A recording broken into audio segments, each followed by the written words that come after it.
গত বেশ কিছুদিন ধরে সুন্দরবনে মাছ আহরণকারী ও মধু সংগ্রহকারীরা বনদস্যু মেজর জাহাঙ্গীর বাহিনীর হাতে জিম্মি হন। মুক্তিপণ দিয়ে কিছু জেলে ও মধু সংগ্রহকারী মুক্তি হন, তবে এখনো 2 থেকে 3 জন বনদস্যুদের হাতে জিম্মি রয়েছেন।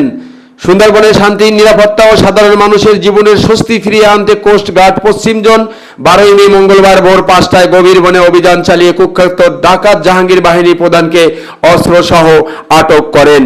কোস্ট মিডিয়া কর্মকর্তা লেফটেন্যান্ট কমান্ডার সাব্বির আলম সুজনের নেতৃত্বে মেজর জাহাঙ্গীরকে আটক করা হয়। কোস্ট গার্ডের তথ্যমতে কুখ্যাত ডাকাত মেজর জাহাঙ্গীর দাকব থানাধীন শিবসা নদীর ফরেস্ট অফিস সংলগ্ন কালীরখাল এলাকায় অবস্থান করছিল। উক্ত এলাকায় কোস্ট গার্ড বিশেষ অভিযান পরিচালনা করে তাকে আটক করেন।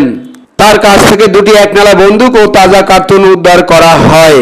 আটককৃত ডাকাতকে নিয়ে কোস্ট গার্ড এক ব্রিফিংয়ে বলেন, মাননীয় স্বরাষ্ট্রমন্ত্রীর প্রত্যক্ষ নির্দেশনায় সুন্দরবন অঞ্চলের সকল বনদস্যুর বিরুদ্ধে বাংলাদেশ কোস্ট গার্ড কঠোর অবস্থানে রয়েছে।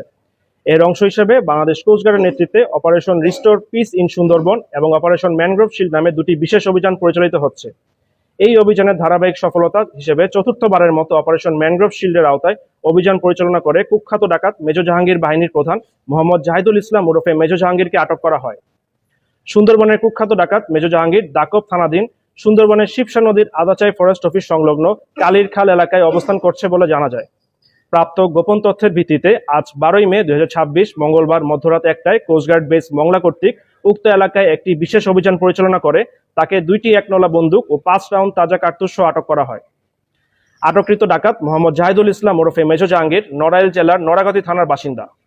সে দীর্ঘদিন যাবৎ এ বাহিনীর প্রধান হিসেবে সুন্দরবনের ডাকাতি ও সাধারণ জেলেদের জিম্মি করে মুক্তিপণ আদায় করে আসছিল। জব্দকৃত অস্ত্র, গোলাবারুদ ও আটককৃত ডাকাতের পরবর্তী আইনানুগ ব্যবস্থা গ্রহণের কার্যক্রম প্রক্রিয়াধীন রয়েছে। সুন্দরবনকে সম্পূর্ণরূপে দস্যুমুক্ত করতে বাংলাদেশ কোস্ট গার্ড ভবিষ্যতেও এ ধরনের অভিযান অব্যাহত রাখবে।